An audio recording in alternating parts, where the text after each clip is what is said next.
Hola a todos, soy María Los Ángeles Beitía. Hoy día vamos a hacer la clase de Charcot-Marie-Tooth. Soy docente en la Universidad Católica y también trabajo en el Hospital Sotero del Río. Para iniciar nuestra clase, primero mencionar que el Charcot-Marie-Tooth está descrito desde los inicios de la neurología. Se sabe hoy que tiene una prevalencia que va entre 1 a 6.000 habitantes a 1 en 1.200 habitantes. En España se sabe que hay una prevalencia que va de 1 en 3.500 y señalo España porque pareciera ser que, por lo menos en cuanto a los genes más frecuentes, nos parecemos a ellos. Aproximadamente un 60% de los pacientes se inicia en la niñez y por eso es muy importante que los neurólogos pediátricos conozcamos bien esta enfermedad. Y a la fecha hay 105 genes identificados, que son muchísimos. La mayoría se sabe que tiene una herencia autosómica dominante y aún hoy día, con todos los exámenes de nueva generación, de secuenciación de nueva generación, en Europa y en Estados Unidos, países que tienen más recursos que el nuestro, de un 70 a un 80% se logra llegar a un diagnóstico genético. Por lo tanto, hay genes que hasta la fecha todavía no hemos descubierto. Algunas generalidades del Charcot-Marie-Tooth antes de empezar. Primero mencionar que aquí un mismo gen puede tener diferentes manifestaciones y diferente severidad. Eso como primer punto. También existe una sobreposición con otras enfermedades neuromusculares. Hay algunos genes que compartimos con el ELA en los casos genéticos, con las paraparesias espásticas, con algunas enfermedades de miopatías que vamos a mencionar un poquito después. Por lo tanto, estos genes no causan solamente Charcot-Marie-Tooth. También se sabe que en una misma familia podemos tener distinta penetrancia y existe variabilidad en la misma familia y también familias que tienen la misma mutación tienen diferencias también en su fenotipo. Y lo otro es que ya les había mencionado que hasta la fecha, a pesar de que ya se han encontrado muchísimos genes, aún existen genes que no han sido identificados y hay pacientes con un fenotipo bastante clásico que todavía no se les encuentra la causa genética. Cuando nosotros hablamos de Charcot-Marie-Tooth, primero es importante mencionar que existen las neuropatías hereditarias o Charcot-Marie-Tooth, algunas que son primarias y otras que están dentro de otro grupo de enfermedades que también son genéticas, pero donde la neuropatía es parte de una enfermedad sistémica, ¿ya? Y ahí podemos tener casos como de enfermedades, de la enfermedad amiloidea, que ahora se habla mucho, algunas enfermedades lisosomales, la porfiria, enfermedades también mitocondriales y otras. Pero cuando hablamos de Charcot-Marie-Tooth, hablamos de las neuropatías sensitivo-motoras hereditarias, ¿ya? Y es por eso aquí lo medular, si bien también pueden tener algunas otras enfermedades, lo medular y lo más característico es la neuropatía, ¿ya? Dentro de las neuropatías primarias, aparte del Charcot-Marie-Tooth, que es la neuropatía sensitivo-motora, existen otras que son solamente sensitivos con compromiso autonómico, otras que son solamente motoras, y también dentro de esta categoría se encuentran las neuropatías por parálisis por presión, por susceptibilidad a la presión. Por lo tanto, en esta clase vamos a hablar de las neuropatías hereditarias sensitivo-motoras o Charcot-Marie-Tooth. Clásicamente, desde el año 60, Duke hizo una clasificación donde tomaba la clínica, la herencia y la electrofisiología para definir estas enfermedades y las catalogó en diferentes grupos. La más frecuente fue la tipo 1, ¿ya? Que son las neuropatías desmielinizantes. Y en ellas existen las tipo 1 que son por herencia autosómica dominantes y también las ligadas al X que se llaman Charcot-Marie-Tooth tipo 1X. Como tipo 2 puso las neuropatías que eran axonales y dentro de ellas las autosómicas dominantes. Y en el grupo 3 él definió que habían algunas que eran mucho más severas, que se presentaban generalmente desde el periodo neonatal, y ahí les puso unos nombres unos nombres propios como el de Guerin-Sotas, y también las neuropatías hipomielinizantes congénitas. Definió también un cuarto grupo que eran las desmielinizantes, pero autosómicas recesivas, y también habló de un quinto, un sexto y un séptimo, pero aquí la cosa ya se empieza a enredar un poco más, porque definió que había charcomeritud con parálisis espástica, el tipo 6 tenía atrofia óptica y el tipo 7 tenía retinitis pigmentosa. Cuando empezaron a descubrirse los genes, esta clasificación, además de estos primeros números que estaban definidos, se les fue poniendo una letra de acuerdo a los genes que se iban descubriendo, ¿ya? Y aquí la cosa se empieza a complicar aún más y hace que esta clasificación, a mi gusto, hoy día no nos ayude mucho clínicamente, pero sigue siendo la clasificación que aún se usa y por eso se las menciono, ¿ya? ¿Por qué se empezó a complicar? Por ejemplo, en los Charcot-Marie-Tooth tipo 1, que son los más frecuentes, si bien podemos ver, por ejemplo, que la tipo 1A es por la duplicación del gen PMP22, pero también se define dentro de esta misma tipo 1 otras personas que tienen la mutación en el mismo gen, pero con hipoacusia, ¿ya? Y también podemos ver que existen algunos genes que están compartidos entre la 1, la 2, la 3, la 4 y así sucesivamente. Por lo tanto, en la medida que fuimos descubriendo genes, esta clasificación se trató de ir amoldando, pero muchas veces no nos ayuda clínicamente. La tipo 1 sabemos que es el fenotipo más clásico y el lejos la más frecuente. La tipo 2, que serían las axonales, tenemos algunas que se presentan más precoz que la tipo 1 y en otros casos que se presentan en forma más tardía. Y acá un punto importante es que muchas veces los síntomas sensitivos, la pérdida de sensibilidad, es un síntoma importante en ellos. Dentro de las tipo 1X, que son las ligadas al cromosoma X, hoy día conocemos que no solo se afecta a hombres, ¿ya? También se sabe que las mujeres portadoras también tienen un fenotipo, pero que es un fenotipo más leve.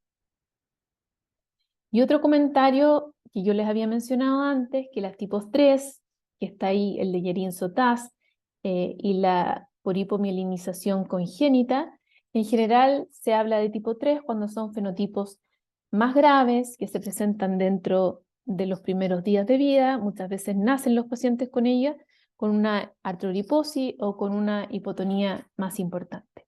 Y acá nuevamente podemos ver que los mismos genes, por ejemplo el gen PMP22, se comparte, pero hay algunos casos que son más severos.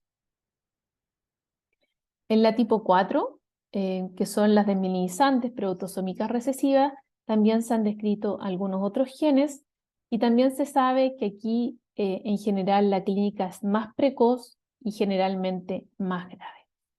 Y las 5 y las 6 y las 7 que yo les mencionaba se empiezan a sobreponer con otras enfermedades conocidas que clásicamente habíamos dicho que la clínica era muy distinta. Por ejemplo, son totalmente diferentes un paciente con una paraparesia espástica que la clínica de las neuropatías hereditarias. Pero hay pacientes que mezclan esta clínica y hacen muy difícil el diagnóstico. Mencionar también que en esta clasificación de Duke ya se mencionaron algunas neuropatías que son episódicas, ¿ya? Y una muy importante que comparten el mismo gen PMP22, pero en vez de dar una duplicación, estas están causadas por una delesión, causan una enfermedad que es la susceptibilidad a las parálisis por presión, donde los pacientes presentan debilidad, pero episódica, pero varias veces en la vida y a la larga igual pueden ir acompañándose de una debilidad que como son escalonadas se va manteniendo en el tiempo. Y otra enfermedad episódica son las plexopatías braquiales. Los pacientes presentan una plexopatía con mucho dolor, está en el mismo cromosoma 17, pero en otro locus este gen, y también los pacientes se ha visto que pueden tener una talla más baja, una fascia un poco diferente, con un hipoptelorismo, una carita más chiquitita, con fisura palpebral y algunas otras displasia. También, además de lo que yo ya les había mencionado, que lo vamos a ver con más detalle, que existen algunas otras enfermedades que comparten genes, como vimos en la clasificación, existen genes que pueden causarnos tanto una neuropatía desmielinizante como una neuropatía axonal, ¿ya? Y hay algunos fenotipos que se les llama intermedios o mixtos, o que claramente causan en algunos pacientes desmielinización y en otros más bien compromiso axonal. Ejemplos de ello podemos ver acá, para mencionarles, el gen YJB1, la dinamina, la mutación de la proteína 0, que es el gen MPZ. Mencionar también que los primeros genes descritos hablaban más bien de que aquí lo que estaba afectado era la estructura, ¿ya? Sobre todo la estructura, en las primeras descripciones fueron de la mielina compacta, y ahí se vieron dos proteínas importantes, que es la proteína causada por el gen PMP22 y la proteína 0, ¿ya? Pero con el tiempo también se fueron viendo algunos otros componentes, como este gen, el YJB1, que está en la mielina no compacta, en las uniones de gap junction. También aquí se llama también, que produce una proteína que se llama también conexina 32, y esta también puede estar afectada. Pero a medida que se han ido describiendo más genes, se han visto que hay algunas otras fisiopatologías que tienen que ver con el transporte axonal, que tienen que ver con la mitocondria, con la transducción de señales, y así se han ido describiendo cada vez más genes, y podemos ver que ya no tienen solamente que ver con la desmielinización y con el axón, sino que también pueden estar comprometidas distintas partes de toda nuestra neurona, ¿ya? Y podemos ver aquí que hay, como les mencionaba, algunos genes que comprometen a la mitocondria, otros a los endosomas. Aquí también tienen que ver con el aparato de Golgi, etc. Son 105 genes, por lo tanto, se ha ido viendo cada vez que ellos participan en diferentes funciones, ¿ya? Y acá es lo que les había mencionado, que nosotros podemos ver aquí en el cuadrado amarillo, que son los genes que están comprometidos en el Charcot-Marie-Tooth. No están todos, pero podemos ver que existen algunos genes que se comparten con miopatías. Por ejemplo, en la dinamina, los pacientes pueden tener una miopatía, pero además una neuropatía. También se produce un traslape con algunos genes que producen la atrofia muscular espinal, no del gen 5Q, sino que de otros genes. Podemos ver aquí también que se comparten algunos genes con las paraparesias espásticas, con el ELA, de los ELA genéticos que parten en forma más temprana, y también con algunas de las neuropatías que son autonómicas, sensitivas o motoras. Cuando nosotros nos enfrentamos a un paciente, es muy importante la clínica que veamos, la electrofisiología, voy a mencionar algunos puntos, también estar muy seguros de que estamos frente a una neuropatía que es hereditaria y que no es adquirida, y como último punto vamos a hacer una aproximación al diagnóstico genético. ¿Cuál es la presentación típica? Nosotros sabemos que, como esta es una neuropatía donde se afectan los nervios periféricos, la clínica generalmente parte en los nervios que son más largos, y estos son los nervios que van hacia los pies. En general, la enfermedad parte más distal, por lo tanto, lo primero que se comprometen son nuestros pies, y la debilidad va ascendiendo y va produciendo una atrofia que va produciendo lo que característicamente antes mencionábamos como una pierna en botella de champán. Cuando la atrofia ya va subiendo aún más y llega más o menos al nivel de las rodillas, se empiezan a comprometer nuestras manos. Como se produce debilidad y un desbalance en la fuerza de los distintos músculos, el pie se va deformando. Y con el tiempo se va formando un pie cabo, que podemos ver en la foto inferior, con un empeine muy alto, y a la larga también van apareciendo los dedos en palillo de tambor, ¿ya? Que corresponden también a una debilidad de los músculos extensores de los dedos. Como el Charcot-Marie-Tooth es una enfermedad que es una neuropatía sensitivo y motora, también tenemos que tener síntomas sensitivos, ¿ya? Los síntomas sensitivos en las neuropatías en general son negativos.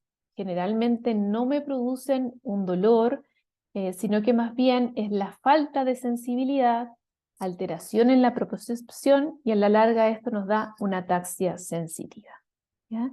Acá pongo un asterisco en el pie cabo porque se ha visto que muchas veces los pacientes, como son hipotónicos distales, inicialmente tenían un pie plano y con el tiempo va apareciendo el pie cabo. Por lo tanto, tener un pie plano no descarta una neuropatía hereditaria. ¿Qué otras características conocemos? Uno es que generalmente, no todas, pero generalmente parten de las extremidades inferiores y después se comprometen las extremidades superiores.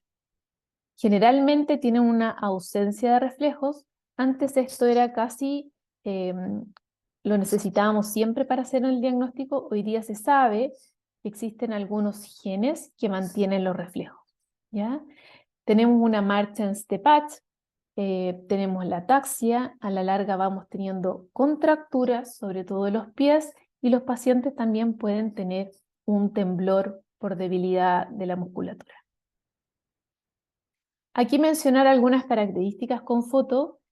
Este es un pie cabo, y aquí lo importante, esta es una foto de un paciente con Duchenne, con una deformidad del pie, y este otro es un paciente con un Charcot-Marie-Tooth tipo 2.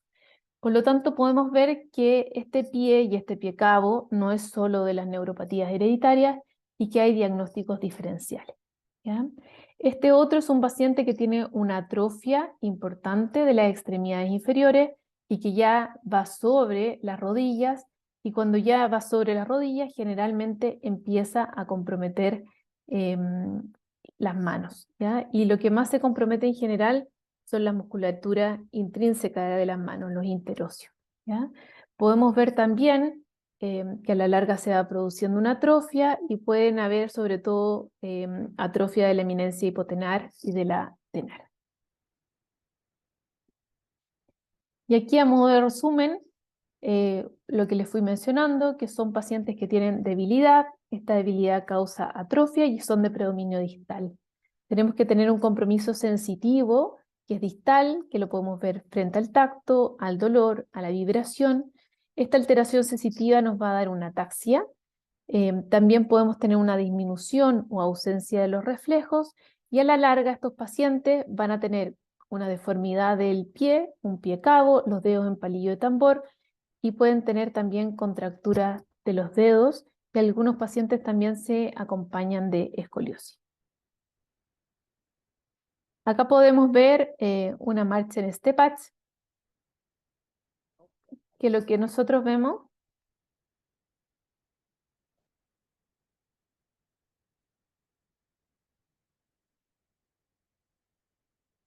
acá lo que nosotros vemos es que el pie está caído, ¿ya? Por lo tanto, el paciente tiene que levantar más los pies, y en vez de hacer lo que comúnmente hacemos, que es primero el talón y después la punta, este pie cae, y cae como con un golpe solamente, ¿ya?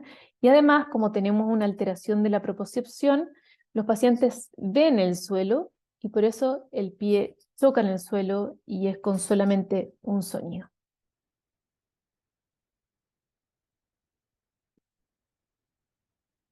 Ya vimos entonces la presentación clínica, la más frecuente. Obviamente que hoy con toda esta cantidad de genes hay variaciones en la clínica, y ahora vamos a pasar a la electrofisiología, mencionar algunos detalles. Primero mencionar que la electrofisiología sigue siendo el gold standard para el diagnóstico de las neuropatías, ¿ya? Si bien nosotros hemos visto en muchas enfermedades neuromusculares que los test genéticos han ido reemplazando algunos exámenes como las biopsias y otros, en este caso la electromiografía se debe seguir realizando, ¿ya? Excepciones de esto sería, por ejemplo, familiares de pacientes que nosotros ya tenemos un gen conocido, podemos ir directamente a pedir el estudio genético, ¿ya? Siempre realizarla en pacientes con un pie cabo con algo más, o sea que vemos debilidad, que vemos ausencia de reflejos, que vemos atrofia, Y antes de una cirugía de un pie cabo, les recomiendo hacerla siempre. Y para ayudar también a los traumatólogos, porque si nosotros tenemos un sarcomerí y hacemos una cirugía, probablemente ese pie muy rápidamente va a volver a tener las mismas deformidades. ¿Qué es lo que nosotros vemos en la electromiografía? ¿Ya? Primero mencionar que nos va a decir si tenemos una neuropatía o no, si el nervio está comprometido. Pero además nos ayuda a definir si la neuropatía es desmielinizante o es axonal. ¿Ya? La clasificación, si son desmielinizante o axonal, está hecha para pacientes adultos. ¿Ya? Por lo tanto, las velocidades que generalmente se han tomado se tomaban como rangos en general el nervio mediano y se decía que las velocidades eran menos de 38, se pensaba más bien en casos desmielinizantes. Para los niños se habla más bien de que las velocidades son un 80% del valor normal. Las desmielinizantes en general tienen amplitudes que son normales o poco disminuidas y generalmente la electromiografía misma con aguja está normal. A diferencia de las axonales, donde las velocidades en general están normales, con una velocidad del nervio mediano mayor a 38, y las amplitudes aquí están muy disminuidas y la electromiografía muestra la pérdida de axones. Y existen algunos casos que son intermedios o que se catalogan como mixtos, donde la electromiografía nos muestra una neuropatía, pero no podemos definir claramente si es desmielinizante o axonal. ¿Ya? Mencionar esto es muy importante porque en los niños esto tiene una variación. ¿Ya? Primero mencionar que los valores normales no están claramente definidos por edad. Existen distintos autores con distintos intervalos y uno más o menos tiene unos valores normales por edad. Más bien al final lo que se hace es ir viendo las velocidades y las amplitudes y ir viendo qué es lo que predomina para definir si esto es una neuropatía desmielinizante o axonal. No podemos ser tan categóricos como en los pacientes adultos.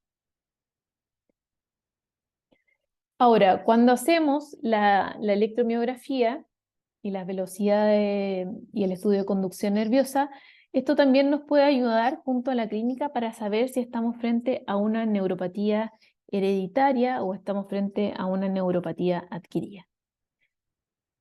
Antes de esto, mencionar que en general en los niños, la mayoría de las veces, las neuropatías son hereditarias, en comparación con los adultos, donde tienen muchas más enfermedades, donde son adquiridas. ¿Ya?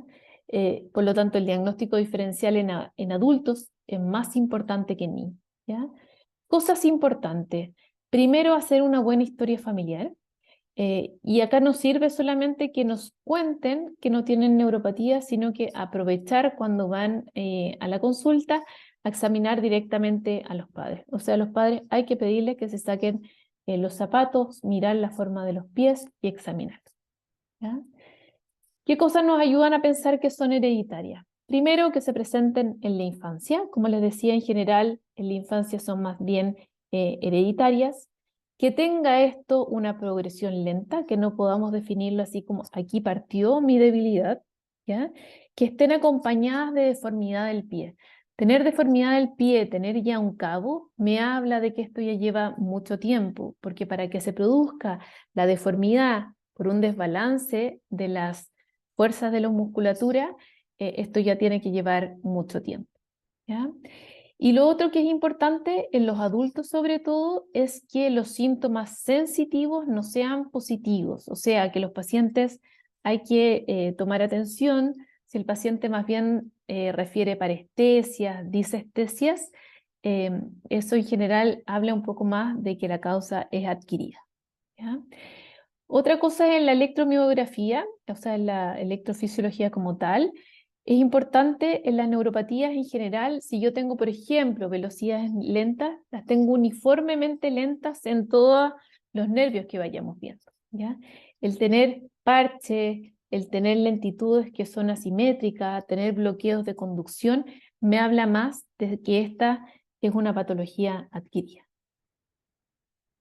¿Cuáles son las patologías adquiridas?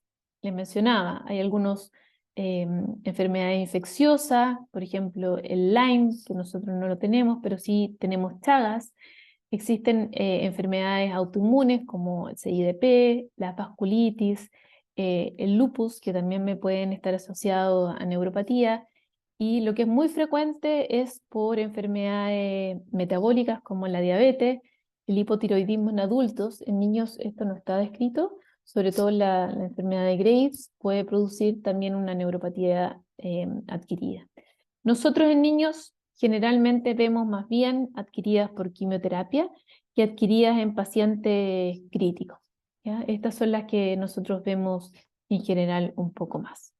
Y tener siempre presente también que pueden haber algunos tóxicos, sobre todo en zonas más endémicas de órganos fosforados, arsénico, mercurio, también me pueden causar, y eso puede estar en niños, una enfermedad adquirida. El cuarto punto es cómo nos aproximamos al diagnóstico genético.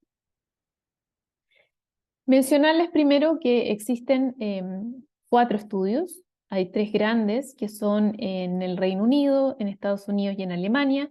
Y ahora agrego un cuarto estudio epidemiológico que nos habla de cuáles son los genes más frecuentes en general en la población. Como les había mencionado antes, hay 105 genes descritos. Y lo que sí se sabe claramente es que el tipo 1, que son las desmielinizantes, autosómicas dominantes y la ligada al X, son lejos las más frecuentes, más o menos un 60% de los pacientes. De estas son seguidas por las axonales, que son aproximadamente un 26%, y tercera opción, pero esto se da más en adultos, la clínica, son las neuropatías por susceptibilidad a las parálisis por presión. Sí, yo también les mencionaba que acá es variable, pero en los países donde se llega a un diagnóstico genético más alto, que no es un 100%, que bordea más o menos un 80%, de esos pacientes se sabe que la mayoría de los genes, entre un 90 a un 94% por ciento de los pacientes donde se les encuentra la causa genética, pertenecen a 4 genes, ¿ya? El primero y el más frecuente es el gen PMP22, que lo que hace es esta proteína de la mielina compacta, que es la proteína 22. Un segundo gen es el gen YJB1, que causa esta proteína en la mielina no compacta, que también se llama conexina 32. El tercer gen es el gen MPZ, que lo que da es otra proteína de la mielina compacta, que es la proteína 0, y el cuarto gen es el gen de la mitofusina 2. Esto se ha visto en la población mundial que igual hay algunas variabilidades genéticas, ¿ya? Por ejemplo, en Japón, si bien nosotros decíamos que un 60% en general en el mundo corresponden a las desmielinizantes, a las tipo 1, se sabe que en Japón es al revés, es más frecuente las axonales, ¿ya? Y eso también lo hemos visto que en la población asiática también hay algunas diferencias, por ejemplo, en el Guillain-Barré. Ocurre algo similar.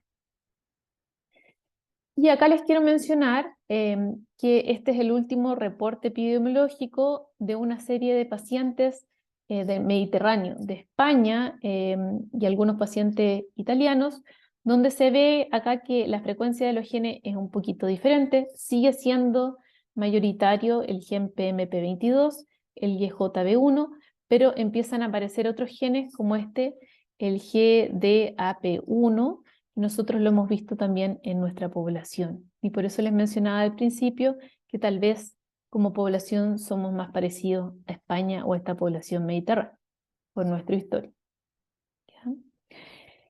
También se ha visto, y esto no les estoy diciendo ninguna novedad, porque al final lo que aquí se veía era que si yo tomaba el gen, iba viendo cómo eran las velocidades de conducción, ¿ya? Y acá se vio que, por ejemplo, los pacientes que tenían la duplicación del PMP22, las velocidades estaban muy disminuidas, ¿ya? Por lo tanto, sabemos que son 10 milisegundos y esperamos que las velocidades estén muy disminuidas, ¿ya? En comparación con el YJB1, que esta me da el 1X, la más frecuente de las 1X, que aquí las velocidades son en general mayores, ¿ya? Y bordean ya un poco más a lo normal. En el MPZ, que me da, ocurre algo similar, bordean más a lo normal. En cambio, la mitofusina, que me da una claramente axonal, las velocidades están normales. Antiguamente, habían muchos algoritmos que lo que intentaban hacer era ver las velocidades, ver la herencia, la clínica, y según eso iban a pedir el gen que les parecía más frecuente. Hoy día con los paneles eso se perdió y todos esos algoritmos ya no se usan. Pero en función de eso fueron hechos estos análisis que buscaban ver las velocidades según el tipo de gen mutado. Aquí también quiero señalar algunas otras cosas en la clínica, ¿ya? Yo les dije que existía un fenotipo que era el clásico, pero claramente con todos estos genes que están involucrados, muchos pacientes presentan algunas otras alteraciones que las quiero mencionar acá, ¿ya? ¿Por qué? Porque en el minuto de examinar al paciente no solo tenemos que hacer un examen neurológico, sino que también completo, sino que también tenemos que a veces ir a buscar precisamente algunas de estas alteraciones o tenerlas presentes, ¿ya? Primero, existen algunas que son de inicio más precoz y ahí están descritos los genes. Hay otras, por ejemplo, que tienen un compromiso sensitivo más marcado que el compromiso motor, ¿ya? Hay algunas que podemos ver acá que tienen compromiso respiratorio también, y eso es importante de tener presente. Hay algunas, y aquí es más difícil de diagnosticar, porque además de la neuropatía, los pacientes tienen una discapacidad intelectual, lo que en general nos hace pensar que el compromiso es más de la primera motoneurona, pero también está comprometida la segunda, como lo podemos ver en estos genes. Hay algunos genes que me pueden dar disfonía, y este es un gen que yo les mencionaba que parecemos tener eh, algunos pacientes ya en nuestra población. Hay algunos que se comprometen más las extremidades superiores que las inferiores. Algunos genes producen escoliosis, otros me dan atrofia óptica, glaucoma, una pupila de Addy. Conocemos mucho más la asociación entre neuropatías y sordera. Hay algunos que probablemente son estos genes que tienen que ver también con la paraparesia espástica, que me dan un compromiso piramidal también.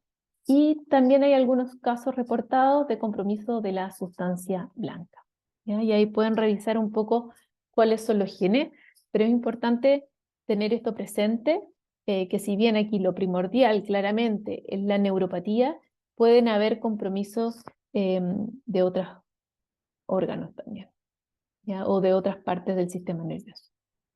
Por lo tanto, no olvidar que en el examen neurológico, como ya les había mencionado, siempre intentar examinar a los padres, evaluar también lo cognitivo, evaluar un fondo de ojo y ojalá una evaluación oftalmológica para ver lo del glaucoma, algunas alteraciones pupilares también, buscar la disfonía, buscar la hipoacusia, buscar la escoliosis, ver lo respiratorio y estar atento a eso, y tener presente que las neuropatías a veces también pueden tener signos piramidales y que eso no me descarta el diagnóstico. Acá algunos puntos importantes: cómo interpretar los exámenes genéticos, y por eso es importante los puntos que les dije antes. Nosotros tenemos que tener muy claro cuál es la clínica de nuestros pacientes, cuál es la herencia, y la herencia a veces no solo con la clínica, sino que a veces hay que hacerle electromiografía a familiares que creemos que tal vez están comprometidos, y la electrofisiología nos ayuda, por si son desmielinizantes o son axonales, también a interpretar los resultados eh, de nuestros estudios genéticos. ¿Qué estudios genéticos se hacen en las neuropatías hereditarias? Primero mencionar que acá en Chile, en la Universidad Católica, se hace un estudio de MLPA para Charcot-Marie-Tooth. Este estudio busca las duplicaciones y las deleciones de 3 genes que son frecuentes. Uno es el PMP22, el segundo el GJB1 y el tercero el MPZ. ¿Ya? Mencionar aquí que sobre todo este examen nos sirve muchísimo para las PMP22, que nosotros sabemos que tienen duplicaciones cuando tienen el Charcot-Marie-Tooth o tienen de lesiones cuando tenemos esta parálisis por susceptibilidad a la presión. ¿Ya? Existen casos de duplicación y de lesiones en el gen GJB1 y en el MPZ, pero son muy poco frecuentes. ¿Ya? Pero es un estudio que se puede realizar acá y a veces lo realizamos por convenio entre distintas instituciones. Ahora, otra opción es hacer claramente, pasarnos directamente a un panel de neuropatías hereditarias. Nosotros en nuestra experiencia hemos pedido mucho el panel de Invitae, pero sabiendo también que a pesar de haber hecho de repente uno o estos dos exámenes, igual existe un porcentaje de la población donde no vamos a poder encontrar el gen y esos pacientes tienen indicación de exoma. Y hay algunos que teniendo exoma también aún no se ha descubierto el gen y pueden incluso teniendo exoma seguir saliéndonos negativos. Aquí les menciono, este es el panel de neuropatías hereditarias como tal, que incluye 72 genes de Invitae, pero 43 genes son de Charcot-Marie-Tooth. Está lejos de ser los 105 genes que yo les había descrito. Y en Invitae se hace tanto la secuenciación como el MLPA de los genes. ¿Ya? Y esto es importante de tener presente porque hay algunos de los genes más frecuentes que pueden tener un compromiso de lesiones y de duplicaciones. Por lo tanto, es importante saber que no es solo secuenciación. Les voy a dar algunas características de estos genes más frecuentes que les he ido mencionando. Primero mencionar el gen PMP22, que es lejos el más frecuente. ¿Ya? De los pacientes demielinizantes, o sea, con un Charcot-Marie-Tooth tipo 1, corresponden a un 70 o un 80% de la población. La mayoría, un 95%, ocurre por duplicaciones de este gen, pero es importante saber que un 5% se da por mutaciones puntuales que no las vamos a ver en el MLPA. ¿Ya? Al parecer, los pacientes que son por mutaciones puntuales parece tener un fenotipo que parte antes, o sea, un poquito más severo. 90% de los pacientes tienen a los padres comprometidos, pero hay 10% de los casos que son esporádicos, y eso también es importante de saber. Acá, este es el fenotipo clásico del Charcot-Marie-Tooth, donde los pacientes se inician en general entre la primera y la segunda década de la vida. Acá está descritos que se pueden palpar los nervios, ¿ya? Sobre todo aquí arriba del esternocleidomastoideo o del peroneo. Y hoy día con estudios de ecografía se ha visto que estos pacientes tienen los nervios más gruesos. ¿Ya? Existe una variabilidad intra e interfamilias que es importante y estos pacientes tienen la misma expectativa de vida que la población normal. La mayoría se mantiene ambulante hasta alrededor de los 60 años. ¿Ya? Se ha visto que estos pacientes en general empeoran en la pubertad, tiene ahí que ver con el estirón y con un desbalance de la musculatura, y también hay algunos casos en que se ha visto que empeoran también en el embarazo, y al parecer la progesterona tendría ahí alguna relación. ¿Ya? Los pacientes en la electrofisiología tienen las velocidades de conducción bastante disminuidas en forma uniforme, y lo otro es que en pacientes que a veces son asintomáticos o que tienen muy poquitita clínica, sí los pacientes tienen una electrofisiología alterada. ¿Ya? Y acá lo que está reportado, y por eso lo menciono, en pacientes que ya están un poco más grandes, en general entre los 30 y 40 años, se ha visto que existe una asociación con apneas del sueño y eso es importante de tener en cuenta. Se habla de que existe acá el fenotipo clásico, que es el fenotipo más tardío, pero que también existen algunos pacientes que son más severos. Puede ser que esto sea al final por una acumulación de la proteína mayor y que son pacientes que en general parten con la clínica antes de los 5 años e incluso hay algunos casos neonatales. que son estos casos del Charcot-Marie-Tooth tipo 3, ¿ya? Donde progresan rápidamente y que en general los pacientes pierden la marcha alrededor de la pubertad, en comparación con los otros pacientes que las pierden en general como a los 60 años. Mencionar cortito a la parálisis por presión. La parálisis por presión se compromete el mismo gen, pero aquí lo que ocurre es una delesión, ¿ya? También pueden haber algunas mutaciones puntuales. Acá las deleciones corresponden al 80% de los pacientes y las mutaciones puntuales al otro 20%.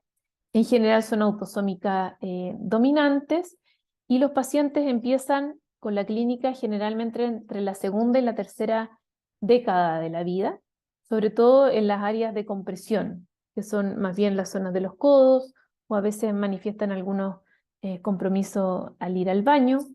Lo que más se compromete es el nervio peroneo, después seguido el cubital, pueden tener también plexopatía braquial y después el radial, ¿ya?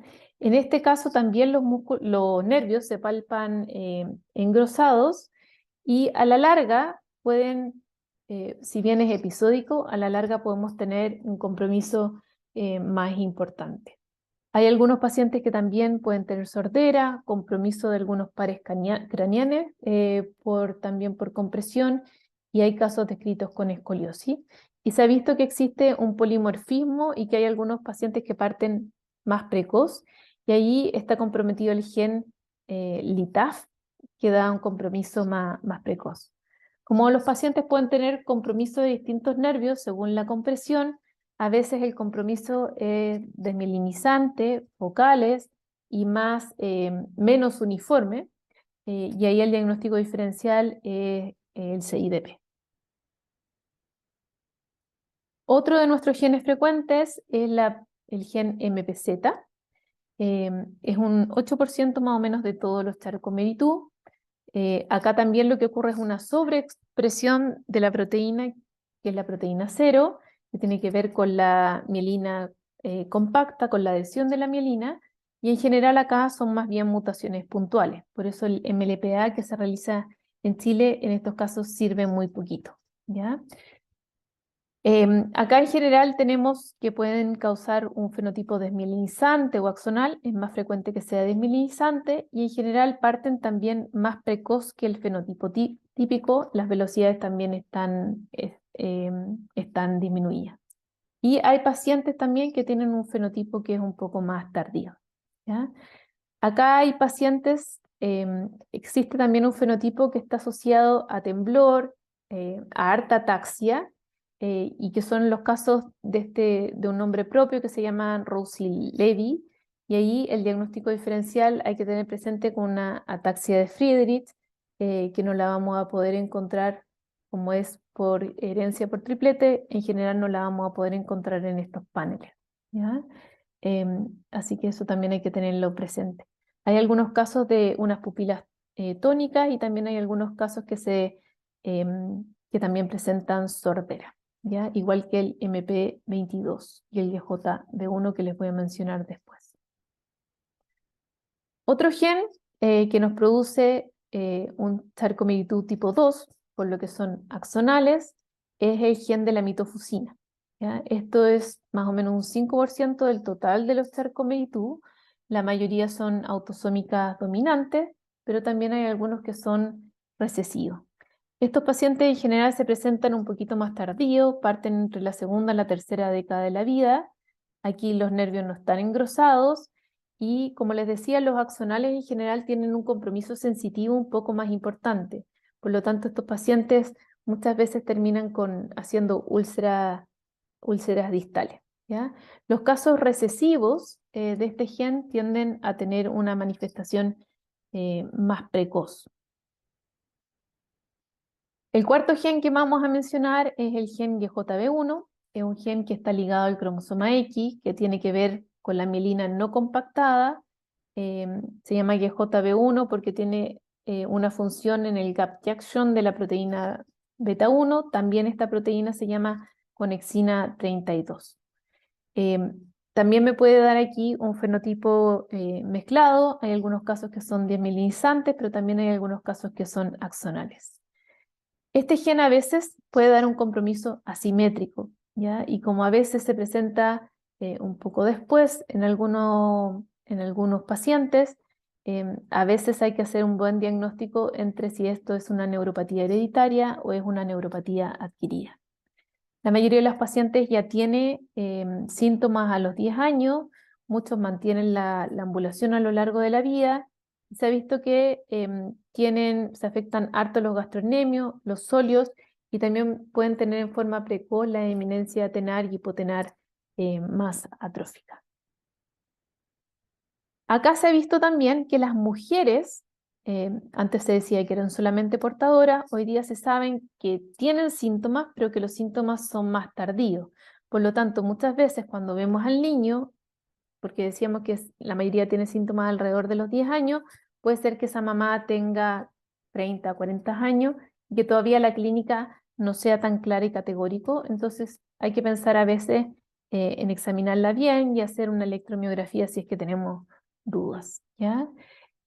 Las mujeres, por lo tanto, tienen menos síntomas y estas mujeres pueden mantener reflejos, ¿ya? Y este es uno de los casos que yo les mencionaba, em, que, que mantienen reflejos, ¿ya? También pueden tener hipoacusia, y aquí mencionar que están descritos que estos pacientes pueden tener algunos episodios transitorios de disartria, de ataxia, de hemiparesia, incluso tener alteraciones que son transitorias en la sustancia blanca, ¿ya?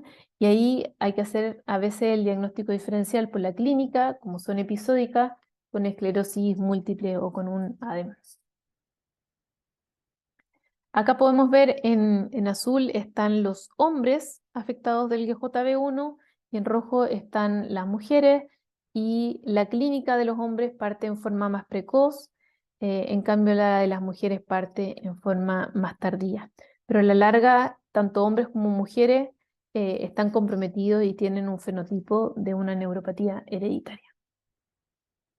Y este es el último gen que les quiero mencionar, que es este gen que apareció más bien en la población de España y del Mediterráneo, el gen GADP1, ¿ya? Este es un gen nuclear, pero que tiene que ver con la fragmentación de la proteína. La mayoría dan un fenotipo que es axonal, ¿ya? Y en España, por lo menos, es bastante frecuente en más de un 10%. Y aquí podemos tener dos formas. Ya tenemos una forma recesiva, que es la más severa, que es en general la que tendemos a ver nosotros en niños, que evoluciona muy rápido a la silla de ruedas. Están en general después de los 10 años en silla de ruedas, pero también existe una forma autosómica dominante, que serían los padres de estos pacientes que tienen el gen recesivo, o sea, la enfermedad recesiva, que se manifiesta mucho más en la adultez. En general se mantienen ambulantes y pueden tener disfonía y disautonomía como una de las manifestaciones, ¿ya? Y ahí esta disfonía se da por una paresia de las cuerdas vocales. Y además pueden tener también debilidad diafragmática y a la larga tener algo de dificultad respiratoria. Ahora, ¿cuál es nuestra realidad? Aquí les quiero mencionar un trabajo que hicimos en la Universidad Católica, donde además de estar yo, estaba el doctor Carlos Jaque, el doctor Raúl Escobar y la doctora Ávila, y juntamos los pacientes que veíamos con neuropatía hereditaria tanto en el Sotero del Río como en la Universidad Católica. Esto fue presentado en el Congreso SOMNIA en el año 2020. Teníamos en ese momento 23 pacientes. La edad en ese momento era de 11 años y cuando habían partido con síntomas, la mediana había sido alrededor de los 5 años. Habían pacientes que se presentaban ya con una alteración en el pie desde los 6 meses y habían otros que habían iniciado los síntomas a los 9. La mayoría consultaban ya por una alteración de la marcha o por una deformidad del pie, y mencionar que la mitad de los pacientes se vio que los familiares estaban afectados, pero ninguno de esos familiares sabía que estaban afectados. Por eso vuelvo a mencionar que es muy importante examinar a los padres, ¿ya? Y los papás ya tenían alteración en los pies y no tenía ninguno estudio previo. Los pacientes estudiados en esa ocasión tenían o el MLPA que se hace en la Católica, que ve los 3 genes que ya les había mencionado. Si ese estaba negativo, se les había hecho el panel de Invitae, ¿ya? Y pudimos ver que nuestra población es bastante similar. em, Cercano al 50% de los pacientes teníamos esta duplicación del PMP22, que es la más frecuente. Teníamos después seguido de mutación en el YJB1, en el MPZ y en el GATDP1 habían 2 pacientes, ¿ya? Nosotros en esa oportunidad no teníamos mitofusina. Yo les mencionaba que en la mitofusina había pacientes que partían o muy precoz o si no algunos otros muy tardíos, ¿ya? Em, Mencionar aquí que estos pacientes, bueno, no tenían exoma en esa oportunidad, pero 17 de los 21 que tenían estudio genético tenían diagnóstico genético. Por lo tanto, solo con esos 2 pacientes nosotros nos estábamos acercando a la población, a lo que demuestran otros países, que más o menos un 80% de los pacientes con panel genético no se llega al diagnóstico. Y hay que hacer exoma, ¿ya? En cuanto a la terapia, siempre no olvidar la terapia de soporte. Los pacientes tienen que tener kinesiología y hay que enseñarle a hacer ejercicio de elongación para evitar las contracturas y la deformidad tanto de los pies como de las manos, ¿ya? La mayoría de los pacientes necesitan también órtesis. eh, Mencionar acá, muy típico que ocupen OTP, ¿ya? Pero hay algunos pacientes que las OTP no les sirven, ¿ya? Y eso hay que tenerlo presente. En general están indicadas y están bien indicadas, pero hay algunos pacientes que caminan mal, más bien por una alteración sensitiva en la propiocepción, y eso no se lo vamos a mejorar mucho con las OTP y muchas veces empeora, ¿ya? Por lo tanto, las OTP no son para todos los pacientes. Y también están indicadas las palmetas para dormir, para evitar las contracturas de las manos. Mencionar también la cirugía. Muchos pacientes se terminan operando, muy poquitos no lo hacen, pero es importante intentar siempre retrasar la cirugía hasta que después de que hayan terminado el estirón o la puerta, ¿ya? A veces, cuando ya la deformidad es muy importante, se pueden hacer algunas cirugías de partes blandas, de tendones, de cambio de posición de tendones, pero la cirugía con fijación ósea, ojalá esperar siempre hasta después de que se haya terminado el crecimiento, ¿ya?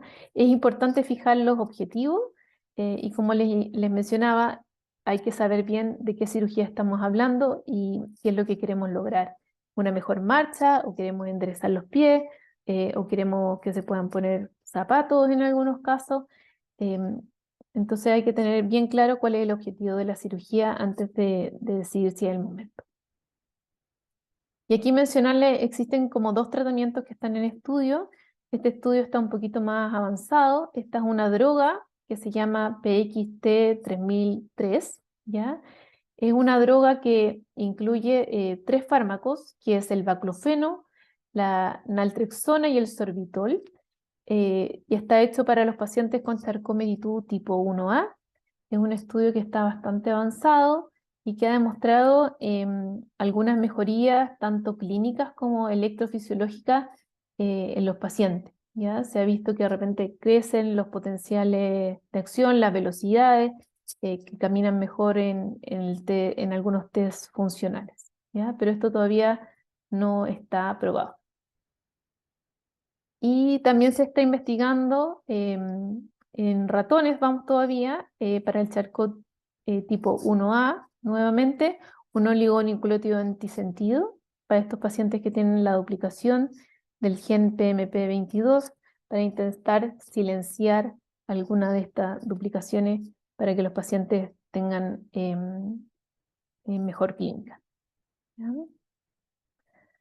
Y como conclusión mencionar, bueno, uno, que aquí tenemos un amplio espectro de manifestaciones, pero tenemos un fenotipo clásico, pero hay algunos otros puntos que me interesa que hay que ir a buscarlos y hay que pensarlos para tener eh, un espectro mucho más grande de estas enfermedades. La clasificación clásica es una clasificación que a mi parecer es bien engorrosa, pero es la clasificación que se sigue ocupando, así que la tenemos que conocer. Eh, con el advenimiento de ver las causas genéticas, esto ha sido cada vez más engorroso. También en los niños tenemos algunas dificultades para clasificar si es desminimizante, axonal, en la electrofisiología. Eso hay que tenerlo presente, pero sigue siendo el estudio gold standard, y es el que tenemos que seguir haciendo cuando estamos buscando neuropatía. Al parecer, nuestra población tenemos los mismos genes que tiene la población a nivel mundial, y se están empezando a estudiar algunos otros tratamientos y ojalá que estos sean promisorios. Eso sería. Muchas gracias a todos. Si tienen dudas, me pueden escribir o contactar. Eso. Que estén muy bien.